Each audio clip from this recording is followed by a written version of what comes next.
got a question for you guys. All right, lightweight division. We would say what? No particular order. T.O., Haney, Tank, Shakir. Loma. Shakir is one below. Still one. Okay, so Loma. Yeah. You can't. You gotta include George Kambosos. Yeah, that's disrespectful. Yeah. All right, we all get one, who you taking? Two. Carson. I'm not gonna answer. You already know who I'm going with. All right, who you got? You know who I'm going with. No, I don't. It'd be nice if you guys still. You don't know who I'm going with. Oh no, I got Tank. High tech. You know, I got Tank. There. Okay, I got Tank. Oh, I didn't know you. See? I'm going the Matrix. Come on. I'm Tank. Who you got? The best is how obvious the three of us are. Who's yours? That's what I'm wondering. Tank. Okay.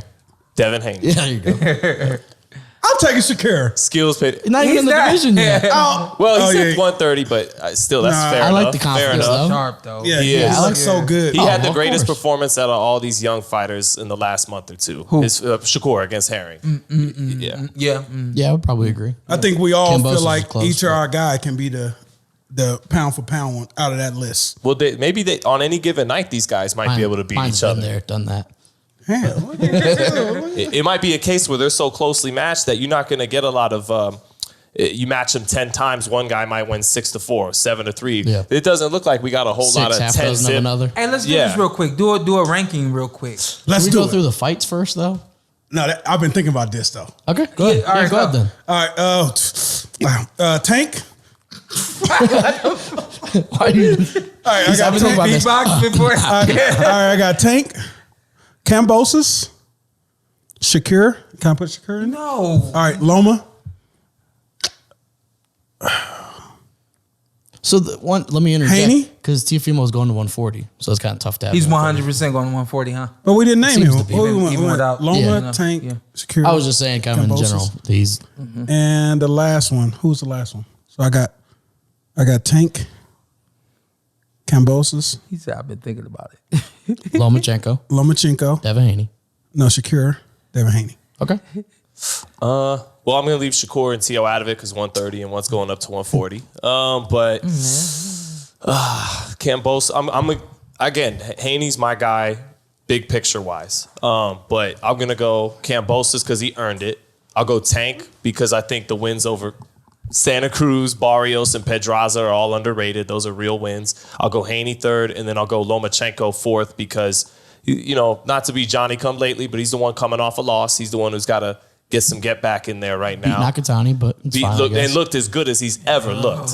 As good as Loma's a great fighter, but again, that rating is me half basing it on what they got and then half proving it. And I think Kambosos and Tank are hot right now. They haven't been knocked off. Kambosos beat the legitimate champion of the division.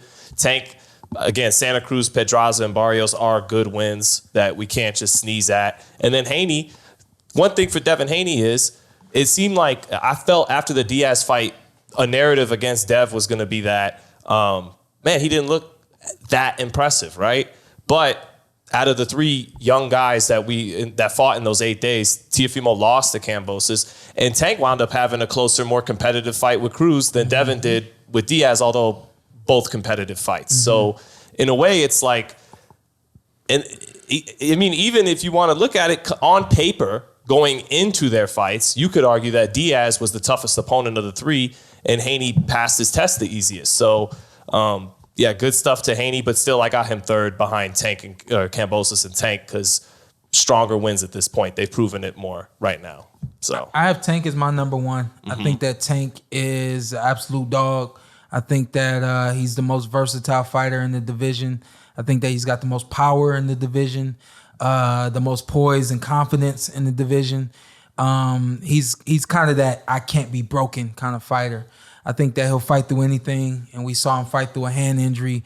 Looked to me like 6 rounds easily that he fought through a hand injury. We don't know how bad the injury was, but when a fighter's not willing to throw a fist, and that's the only way that you're basically saving yourself, defending yourself, and trying to win a fight, that lets you know that something's wrong with it. Lomachenko, unbelievable fight that he had against Nakatani. Looked, like you said, looked as good as he's ever looked, sharp as he's ever looked, coming off of a loss. I had him at number 2, even though he lost to Lopez. That was even after that Lopez fight. Then when I saw him against Nakatani, I said, oh, no, he's not going anywhere. The only guy that can beat him is Tank Davis. And after that, I actually have Devin Haney now. I think that Devin is very fast, very quick, very sharp. Again, he's growing in the sport. Now, you don't get to see every fighter grow. I'm seeing Devin grow. And I'm not saying that I've seen Devin grow from 15 to now. I've seen from like his last 3 fights, I've seen growth in all of those fights. And that's why I have him now at my number 3. I then have Kambosos. I think that he could repeat what he did against Lopez, and if they were to rematch tomorrow, I think that he could repeat that. And then now I have Lopez, where at first I did have him at 3. Now I have him at 5. So that's my list. You know, I got Lomachenko 1.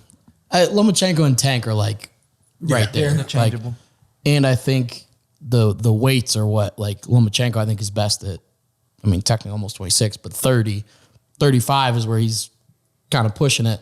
Tank can obviously go up to 40 and can still rock. So I would say both of those guys are there.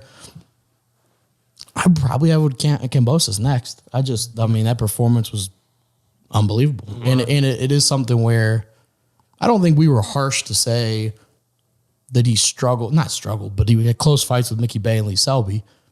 And maybe he wins this fight, and now that's what we're going to see is these great performances. I have no reason to doubt it. Also, the guy's killing the media circuit. So shout out to George Thank Kambosos. you, George. Yeah, absolutely. So generous with his time. Yeah, absolutely.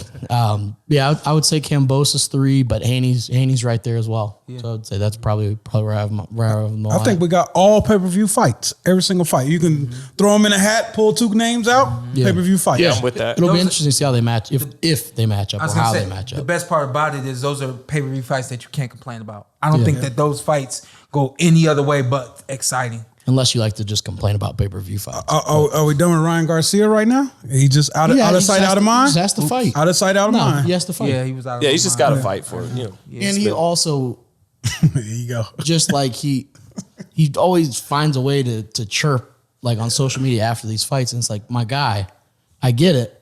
You've dealt with some stuff, but it's tough for you to be on the sidelines and be like, oh man, like, oh, come on, like just get back in the ring. Ryan Garcia's in that mix though, no question about it. But that was the only thing I had about doing this podcast after my fight with Terrence. I was like, I don't know if I can say anything anymore. You know what I mean? You still can. I still can, and I am, but you know, if you're not in the position to do it and you haven't done it, it's kind of like, you know, you can't really. It's different to be 2-time champ. Yeah, and you're good. You're a 2-time champ. You've been fighting forever, and it's not like you had something and then didn't get yourself involved and then chimed in on that situation.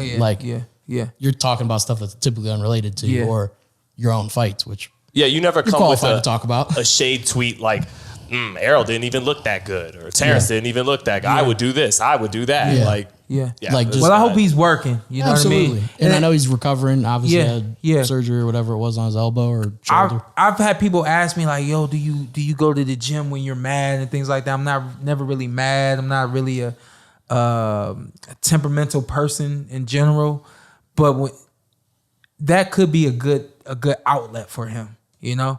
And boxing's not an outlet for everybody, but some fighters it could be. So I hope that he's using it as an outlet and he's using it to stay busy and stay ready for when he does feel ready to come back. You know? What's up? I'm Showtime Shawn Porter. I'm Ant. Follow me on IG, Ant with 2 T's. Let's do it. Let's do it again. All right. Just introduce yourself. Okay. And then you tell them what to do. I'm Showtime Shawn Porter. I'm Anthony Brenagh. Carson A. Merk. Like, subscribe, comment. This is the Porter Way.